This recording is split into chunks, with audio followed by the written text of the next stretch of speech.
Chainsaw Man est-il un manga surcoté? C'est la question que je me suis posée pendant toute ma lecture de l'œuvre. Qu'est-ce qui le rend si bien? Et surtout, qu'est-ce qui fait que ce manga a autant marché? Salut, moi c'est Prog, et aujourd'hui on va parler de Chainsaw Man, ce manga qui a tant fait parler de lui ces derniers temps. Et avec son adaptation animée qui arrive, on a vraiment pas fini d'en entendre parler. C'est parti!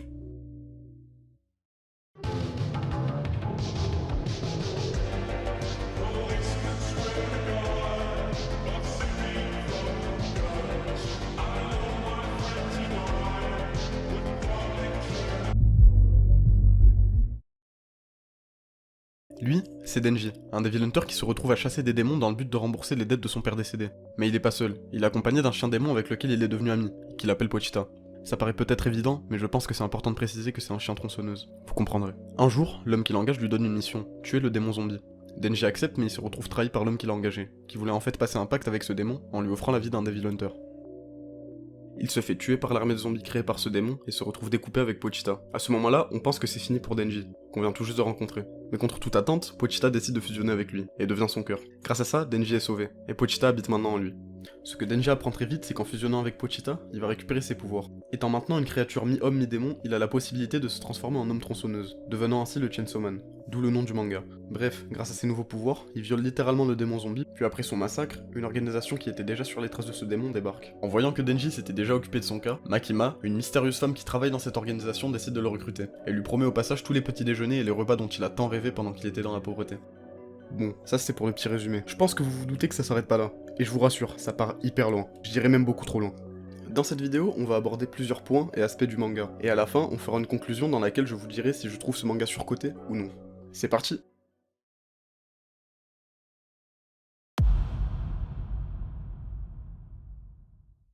L'univers de Chainsaw Man se déroule dans un Tokyo assez classique et assez proche de celui qu'on connaît dans la vraie vie. À la différence que dans cet univers, tout plein de démons issus de choses qui existent dans notre monde existent. Comme par exemple le démon tomate, ou un peu plus stylé, le démon zombie, ou encore le démon marionnette. Bref, vous l'avez compris, si quelque chose existe, il est probable que sa version démoniaque aussi. Et des Devil Hunters sont engagés pour les éliminer. Pas grand chose à dire sur l'univers de ce manga, car tout reste à peu près similaire à notre monde. Et parler d'autres éléments de l'univers de Chainsaw Man impliquerait forcément un spoil. Alors on va éviter d'en dire plus.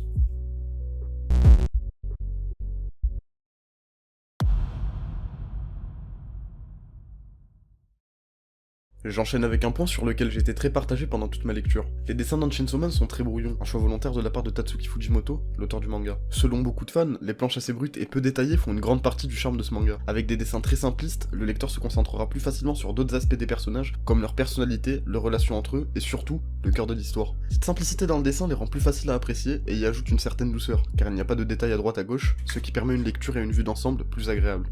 Là où Fujimoto fait fort, c'est dans sa capacité à briser ce confort dans lequel il installe le lecteur. Par exemple, lors des combats ou des moments importants, les dessins deviennent plus détaillés. Même en format papier, on sent l'impact des coups que Denji met ou reçoit de ses adversaires. La puissance des combats est très bien transmise au travers de son dessin, et ça c'est une qualité qui n'est pas donnée à tout mangaka. Un autre aspect qui a aussi conquis beaucoup de lecteurs de la série, dont moi, sont les dessins assez explicites et peu censurés. L'auteur ne se prive pas de dessiner ce qu'il a envie de dessiner, et on sent une grande liberté dans ses travaux. On sent qu'il dessine les choses comme il les imagine, sans se soucier de la censure ou d'autres nombreuses contraintes imposées lorsqu'on dessine un manga. Personnellement, je suis pas un grand fan de ce style de dessin simple. J'aime beaucoup les planches dessinées avec soin et remplies de détails. J'étais pas super à l'aise avec Chainsaw Man pendant au moins la première moitié du manga, parce que je trouvais son coup de crayon plutôt bâclé. Mais pendant ma lecture, je m'y suis habitué, puis j'ai même fini par l'apprécier. Je trouve au final que ce style de dessin assez brut et qui ne perd pas de temps se complète assez bien avec l'univers de Chainsaw Man, et convient parfaitement à son histoire. Et faut aussi s'avouer qu'il y a des planches très stylées par moments. En voici quelques-unes que je trouve incroyables.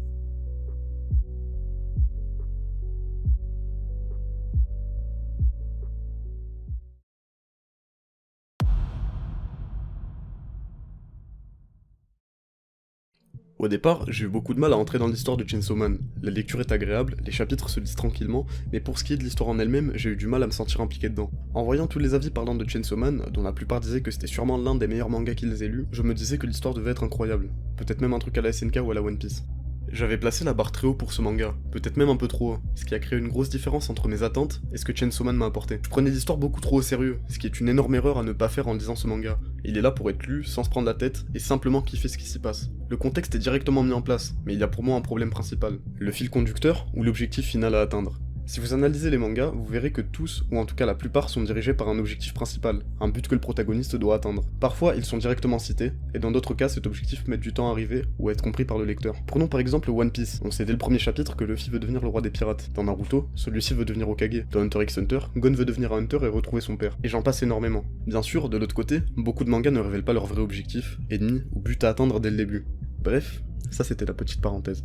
Donc je disais, cet objectif principal arrive à mon goût un peu tard dans le manga. Pendant une assez bonne partie de l'œuvre, on ne connaît pas vraiment le but de Denji ni les enjeux qui vont avec. On ne sait pas où le manga veut se diriger, ce qui peut décourager pas mal de lecteurs de continuer à lire, car on peut avoir cette impression qu'il n'y a aucun fil conducteur pour diriger l'histoire. Cependant, c'est un problème sans en être un, car il compense par le fait que lorsque le manga nous met face au véritable ennemi et face aux véritables enjeux, on prend ça dans la gueule comme une énorme claque. Ce qui m'amène à un autre aspect de l'histoire, qui lui est très positif. Sans être parfaite, l'histoire pensée par Fujimoto avance de rebondissement en rebondissement. On sait jamais ce qu'il va se passer dans le chapitre d'après. Parfois, des plot twists peuvent arriver sans prévenir pour tout casser et faire prendre une nouvelle tournure totalement inattendue au manga. Fujimoto sait faire, Fujimoto n'a pas peur de sacrifier, et surtout, Fujimoto a pensé à tout. Fujimoto n'a pas peur de sacrifier les personnages qu'il écrit et dessine.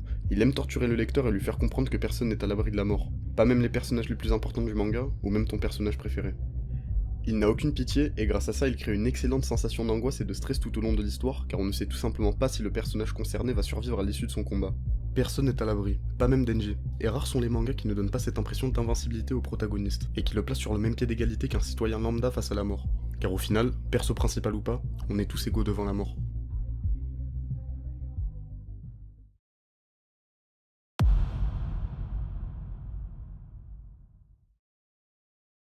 Par où commencer sans se perdre? Tout d'abord, Denji, un mec totalement normal à la base, et qui va choper les pouvoirs d'un de ses démons avec lesquels il va évoluer tout au long du manga. Ça fait très classique, mais je trouve que l'originalité est surtout dans sa personnalité. Notre prota, c'est pas le cliché de tous les protagonistes classiques des shonen. Tout ce qu'il veut Denji, c'est pouvoir manger à sa faim et avoir un lit confortable où dormir le soir. En gros, il rêve d'avoir une vie normale.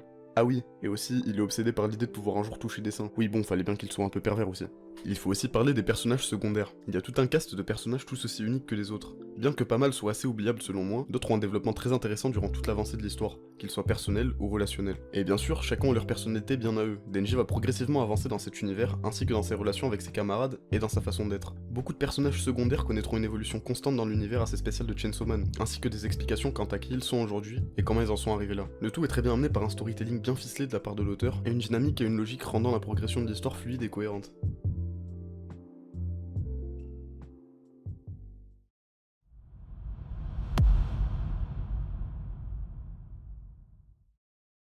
Chainsaw Man est un manga très apprécié grâce à son histoire qui ne se prend pas la tête, mais qui arrive à nous donner envie de continuer à lire. Le style de dessin unique de Fujimoto, ses personnages et son ambiance unique nous offrent une bonne immersion dans l'univers de ce manga. Tout est simple et sans prise de tête, par rapport à ce qu'on a l'habitude de voir depuis ces dernières années, ce qui en fait son charme principal. Pour en revenir à la question posée au début de la vidéo, est-ce que Chainsaw Man est un manga surcoté, ou est-ce qu'il mérite sa popularité?